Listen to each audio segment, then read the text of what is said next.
വൈകിട്ടായപ്പോൾ അമ്പലത്തിൽ പോകാമെന്നും പറഞ്ഞ് വണ്ടി എടുത്ത് ഇറങ്ങിയിട്ടോ. നമ്മൾ ട്രിപ്പിൾ അടിച്ചാണ് പോകുന്നത്. ഒരാൾക്ക് ഒറ്റയ്ക്ക് വണ്ടി എടുക്കാൻ ഒരു ബുദ്ധിമുട്ട്. എന്നാൽ പിന്നെ 3 പേർക്കും കൂടി ഒരുമിച്ച് അങ്ങ് പോകാമെന്ന് പറഞ്ഞു. ഞാൻ പറഞ്ഞു ഞാൻ നിങ്ങളുടെ നടുക്കിയിരിക്കാം, അപ്പോൾ ക്യാമറ ഉണ്ടെങ്കിലും എന്നെ കാണില്ല എന്ന് പറഞ്ഞു. നമ്മൾ കൊട്ടാരക്കര അമ്പലത്തിൻ്റെ ഫ്രണ്ടിൽ കൂടെയാണ് കേട്ടോ പോയത്. അപ്പോൾ അമ്പലത്തിൽ കയറിയില്ല, ജസ്റ്റ് പുറത്തുനിന്ന് ഇങ്ങനെ കണ്ടുള്ളൂ. അവിടെ നല്ല ചൂട് ഉണ്ണിയപ്പമൊക്കെ കിട്ടുമെന്ന് പറഞ്ഞു. അപ്പോൾ അടുത്തൊരു ദിവസം എപ്പോഴെങ്കിലും വന്ന് തൊഴാമെന്ന് പറഞ്ഞു. പിന്നെ നമ്മൾ അവിടെ നിന്ന് നേരെ മുഖത്തല അമ്പലത്തിലേക്കാണ് പോയത്, ഉത്സവം നടക്കുന്ന അമ്പലത്തിലേക്ക്. ഇവിടെ 10 ദിവസത്തെ ഉത്സവമാണ് കേട്ടോ. ഞാൻ 8ാമത്തെ ദിവസമായപ്പോഴാണ് വന്നത്. അകത്ത് കയറി തൊഴാന്ന് വിചാരിച്ചപ്പോൾ അവിടെ ഭയങ്കര വലിയൊരു ക്യൂ നിൽക്കുന്നുണ്ടായിരുന്നു. പിന്നെ നമ്മൾ അവിടെ ജസ്റ്റ് ഒന്ന് കറങ്ങി തിരിഞ്ഞിട്ട് പുറത്തേക്ക് വന്നു. അമ്പലത്തിന്റെ സൈഡ് മുതൽ റോഡ് വരെ ഫുള്ള് കടകളാണ് കേട്ടോ. അപ്പോൾ അതൊക്കെ നടന്ന് കാണാൻ പറഞ്ഞ് എന്നെ വിളിച്ചുകൊണ്ട് വരായിരുന്നു. അപ്പോൾ ഇൻട്രോ നമ്മൾ നോക്കിയപ്പോൾ കുലുക്കി വിൽക്കുന്നു. എന്നാൽ പിന്നെ അത് നിന്ന് കുറച്ചേരം കാണാമെന്നും പറഞ്ഞ് കണ്ടുകൊണ്ടിരിക്കുകയായിരുന്നു.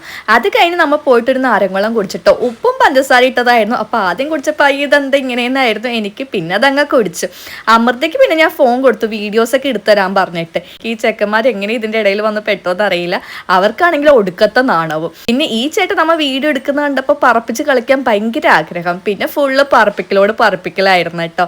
ഇവിടെ കൂടുതലും ഫുഡ് സ്റ്റോൾസ് ആണ് കൂടുതൽ. അതുകൊണ്ട് തന്നെ ഇടയ്ക്കിടയ്ക്ക് ഞങ്ങൾക്ക് വിശപ്പിന്റെ വിളി വരും.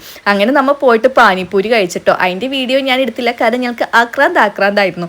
ആകെ 5 ഉണ്ടായിരുന്നുള്ളൂ. അതിന് വേണ്ടിയിട്ട് അവിടെ ഇടിയായിരുന്നു. അതൊക്കെ കഴിച്ച് നമ്മൾ വന്യ വഴിക്ക് കൊച്ചിനെ കണ്ടിട്ടോ. വീഡിയോ എടുക്കുന്ന കണ്ടപ്പോൾ നോക്കിയൊരു ചിരി അങ്ങ് ചിരിച്ചു. അതെന്തായാലും അടിപൊളിയായിരുന്നു.